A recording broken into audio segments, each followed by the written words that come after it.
Hello, everyone, and happy weekend. I am Amita from Nourish Talk, a global platform for natural and holistic therapies. When I say global, I literally mean global. We have experts and people joining us from all over the world. So that I am so thankful from bottom of my heart to all of you for supporting us. Now the topic, let's come to the topic, what we're going to have. The topic is actually very interesting. It's about five element theory in Chinese medicine. That is the topic that we are going to talk about with a licensed acupuncturist, Lacey. She is going to be joining me in 1 second, so hang on tight, guys. And she'll talk to us, how five element theory helps in Chinese medicine. How is it related to our organs? There you are. Hey, hi there. Hi. Yeah, welcome. Welcome to the show, Lacey. I'm super excited to talk about five element theory in acupuncture in Chinese medicine. So presenting this topic is Lacey Mehlenbacher. She's a registered acupuncturist. Anything else you'd like to add? Because I don't know everything about you, but tell us a little bit about yourself. I work in Hamilton, Ontario. I'm a registered acupuncturist that practices holistic health medicine as well. I do a lot of cupping therapy. I work with patients through treating them physically and with emotions, and I have a strong suit for the five element theory. Great, great. So let's explain us on the five element theory because and how it's related to our organs, right? That's the other thing that we most of us don't understand what five element theory is. So let's dive into that. Okay, so five element theory consists of five different components. Mm-hmm. There's your fire, there's wood, there's metal, there's earth, there's water and fire. So it consists of five, and each of them represent different organs. So they connect to two different organs each, and then that can affect the function of each, the organ function and the channel itself. So to dive a little bit further, each person is affected by the five different elements. They're continually evolving and changing within you. Some elements can become stronger at different points and more dominant depending on the stages of life. Each element can explain physiology and pathology within the body, and they each have their own characteristics that you can see from the outside of the body, but then you also experience within the body as well. So let's go a little bit deeper. So in Ayurveda, it also has a similar theory, similar talk that you're talking about. We are talking about. It has five elements, but the way they do it is that like our personality or constitution will be comprised of two elements, any two elements or something like that. But that's something is different in Chinese medicine. It's like the organs that are associated with this five element as opposed to you and me, right? I just want to make sure we have a clarity on, is it the human are comprised of these five elements, or the organs, which is saying the same thing if you think about it, right? It is. So that's a good question. And the five elements actually go beyond the body. So it explains they're affected by the organs itself. They're affected by ourselves as humans. So we each have five elements. One of them can be more predominant, and then that can create a personality trait, which is similar to what you're discussing there. And that you can see on the outside of the body, as well as how they act and certain components and symptoms that they'll be affected by throughout their life based on their dominancy that's there. The difference is it's within the universe as well and within relationships. So five elements are everywhere. They're affected. Yes, absolutely. Yeah. So let's take an example. Let's talk about you. I think that's the best example. So why not? What are the elements that you have in your personality? And then let's take an example of how fire and water maybe, or any elements that you want to talk about, how they're correlated with our organs, right? Yeah. I'm going to describe a little bit about each of them, and then I'll get into a little bit about myself as well. That way Okay. you can see a little bit of an example. So first of all, when we're talking about the different elements, there's wood. So if you're a wood personality, you may be someone that tends to be a little bit more athletic, like energetic and adventurous type of a person. Their body type also resembles more of a wood or a wood structure, which would be more masculine and muscular. But then they could have tendencies for their emotion wise where they tend to run a little bit more anxious and can have outbursts of anger as well. Then they have the conditions that they might actually suffer from, which is what I was describing a little bit about the symptoms as well, which would be for a wood person, it could be more orthopedic issues, as well as pains, migraines, and a little bit more hyperfunction in their day. So that's more of a wood personality. And then you have the next one would be a fire. And that fire personality is constantly someone who is more like passionately and creative and outgoing in everything that they do. They're 100% in. They're authoritative. They affect kind of high in realms of reach because of, if you think of it has upward motion, so it creates that upward flow in that personality trait as well. And as a body structure, they tend to be a little bit more stand tall, but they can be a little bit more pointy at the top of the body because again, everything is moving in an upwards motion.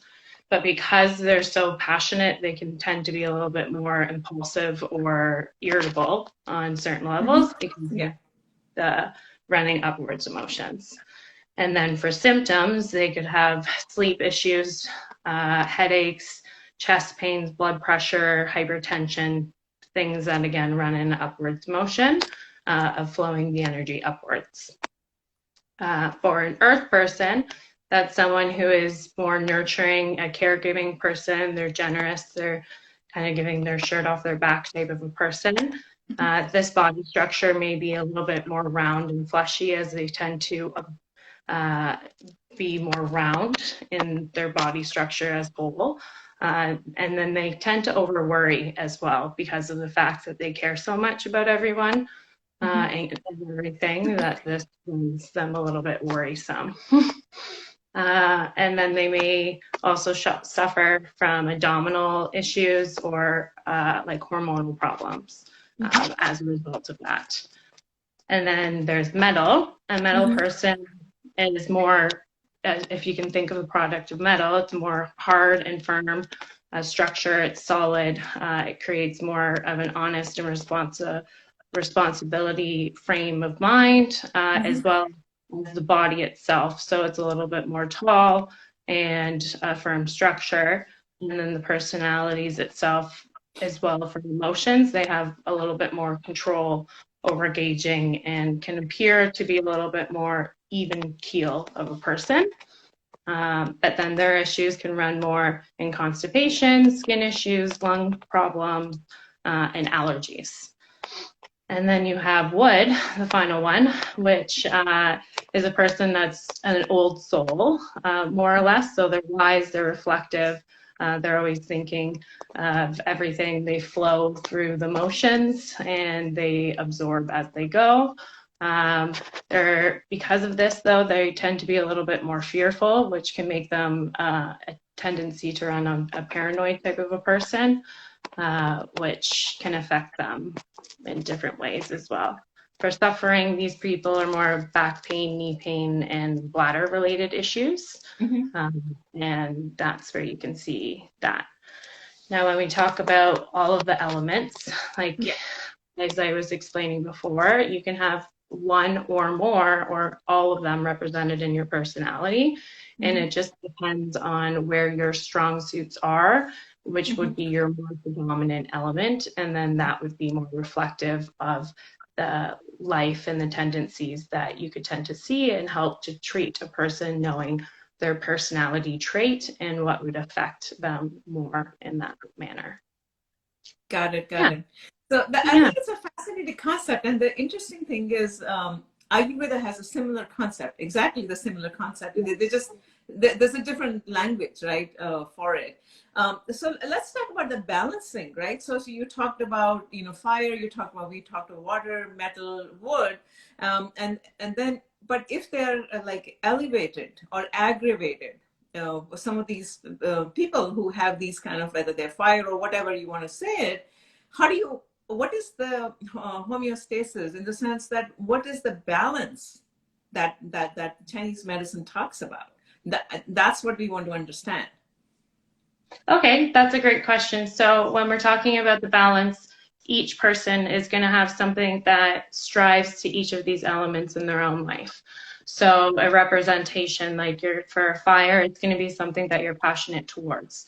So if you have passion towards something, you want to keep that in your life because that will create balance within that element. From your external kind of premise, but also fulfill that within internal need that you need. So then that's how you would keep a balance on that one, especially if it's something that you're not strong at and you would like to develop more of those attributions of a fire personality. You would like to encourage yourself to fulfill your passion and look for those aspects in your life because you know that it's lacking, which will create an imbalance in that element itself.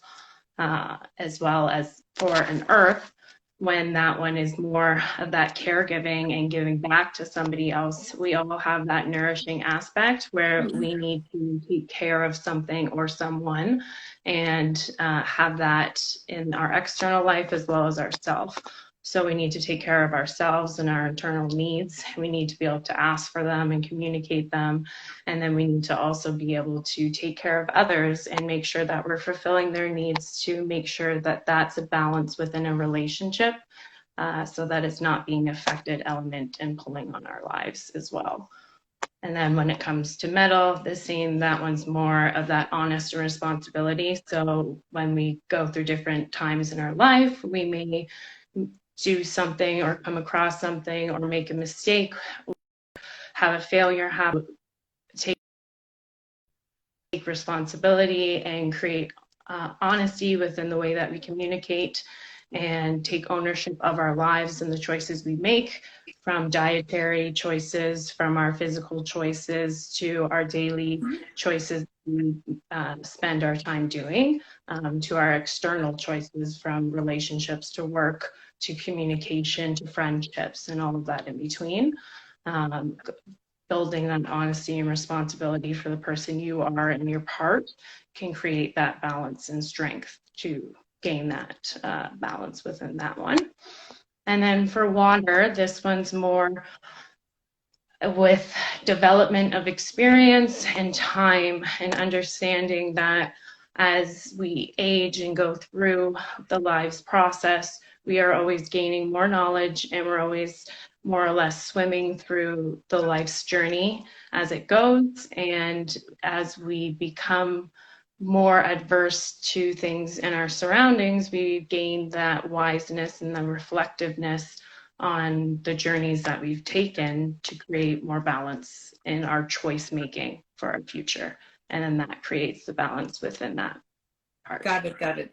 So the step number one for all the viewers, I see a lot of people joining, and people who are joining right now, you should know what we are talking about: the 5 elements in acupuncture, 5 elements in traditional Chinese medicine, similar to what Ayurveda has. In fact, it's the same concept, right? Same concept. So the thing is, what I want to ask is that, let's say you talked about the dietary, depending on, the first step is to understand what are the key elements that are more elevated for me versus someone else's. So understanding yourself first, which elements are more pronounced, right? That would be step number 1, right, Lacey?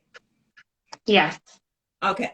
And then step number 2 is that once I know whether it's a fire and a water or metal or whatever elements are more pronounced in me, I choose the dietary habits accordingly, and to make sure things are in balance. Do I also get acupuncture done on a regular basis? What would be the, once I know who I am, Then you talked about some of the personality part of it. Then the diet should be controlled accordingly. And what else should I control according to make sure that I'm in balance? So taking the right self-care actions, so getting acupuncture treatment is a great way to help address some of the internal underlying conditions, help to strengthen the regulation of creating that balance so that you're able to go through this process easier and regain that hormonal and elemental balance within your body. Uh, as well as continuing to reflect on these things in future so that you maintain that balance as well. So of course, through the acupuncture, that's how the process supports from the external, allows the energies to move throughout these channels so that it can release some of the imbalanced energy that is actually lying physically within the body so that it helps release what's hiding inside. And through physical activity as well, and motions and moving all of these channels, it helps to open and free that energy. So release restores a balance there as well. And then diet is very important. So maintaining balance, you always want to make sure that you're considering all food groups as well as flavors to affect a proper nutritional diet. As well as taking care and involving yourself in those activities and hobbies that you find joy and passion or stability in that create and fill the other aspects of those elements to create that more fullness aspect in your life. Yeah. Got it. So I think this resonates from with most of the holistic medicine modalities. They talk about the personalized medicine is all about understanding who you are. What you're made up of, more pronounced. So understanding who you are from not only from your personality, but also from the element that's more pronounced is critical in understanding what kind of diet and what kind of therapies that you should be taking. Right, to your point, Lacey, I just wanted to summarize for the end user here. Yes, absolutely. Yeah. And creating a balance. So if it's that external support that you need, then going to the therapy, getting acupuncture, getting the education, getting the understanding. That's where you build that frame of mind and help keep that movement forward. And then there's you take along the way and process on your own to continue that balance in your life. So I hope the viewers understand what we're talking about. We've been talking about the 5 elements of acupuncture, how each of these elements are in our bodies. And some elements could be more pronounced versus the other one. The key is to really understand what are the main elements that are more pronounced in each of our bodies, and then have the dietary guidelines and other therapies like acupuncture or cupping or so many other things cater to what you have in your body as far as the pronouncement of fire or water or metal or wood, whatever. That's what, right, Lacey? And maybe you can tell us who you are. That'd be a good example. I have no idea which element is pronounced in my body, but I think you probably know that for sure. So it's a great question. Honestly, at different times in my life, I've found that I've been closer to different elements, depending on where I was, what I was doing, and the phases I was going through. We all go through different emotional aspects of our lives, as well as physical strain and things around us, considering the times right now, things that we can't control, and we just have to find a way to make it through these times. And during that, you could shift and you could become more predominant to one than the other. Typically, originally I was more of a wood structure in my adolescence, and I developed more of a fire personality for a while that took more of a predominant strong suit. But then it fell more where I was bouncing between a water and an earth personality for a while, and completely shifting characteristics and personalities of who I was and different times of my life. And then more recently, I found that I took a strong suit to metal and knew that was something I didn't really have a good strong suit in at all. So I wanted to focus some of my strength in there to provide some strength to that weakness and develop more of the stability. And more recently, I felt that I can relate to all several of them at several times, and I can feel different parts of those elements coming out all at the same time, That's which is what you fascinating. want. Fascinating, Yeah, fascinating. I love the way you kind of described from your puberty. You had different elements, and then as you progressed, as you kind of become more an adult, the different elements came into it, and it makes complete sense. All of us, when we start growing up, we have different kind of thought process, and that thought process will show in the elements of the pronouncement of the elements within our bodies as well, right? To your point. absolutely. Yeah, and that's exactly what happens. And later in life, sometimes is when those five elements start to level out because we go through all of those hormonal balance changes. That is a physiology part of growing up. And especially it sets in during adolescence, considering how it is going. Okay. Well, thank you Yeah. so much, Liz. Yeah, no, I think this is a very fascinating topic, and I would love to get a questionnaire from you. You can send us something that at least we can post it on the post to people can understand how to figure out what their personalities, what element is more pronounced in them. So people can self understand or self assess themselves. I would say that. With that, yeah, please go ahead. Absolutely, I can do that, not a problem. Thank you. Thank you so much.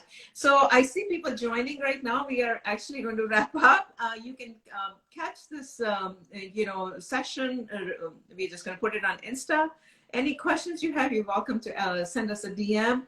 We talked about 5 elements and traditional Chinese medicine. Very similar, exactly very similar concept to Ayurveda we've been talking about many, many times. So it's exactly the similar concept of how these 5 elements, what are in your body, they control, your moods, your emotions, your health, and also what is it that you should do to make sure that you're in balance. Thank you so much, Lacey, for joining us. Anything else you'd like to add before we wrap up? Thank you very much for having me, and I enjoyed this conversation. Thank you. Have yourself a great Thank you. day, and thank you for Yes, listening, thank you. everyone. Have a great weekend, everyone. You will see us on Monday now. I'm going to take a time off too. I'm taking Sunday off. Thank you so much, everyone. Bye now.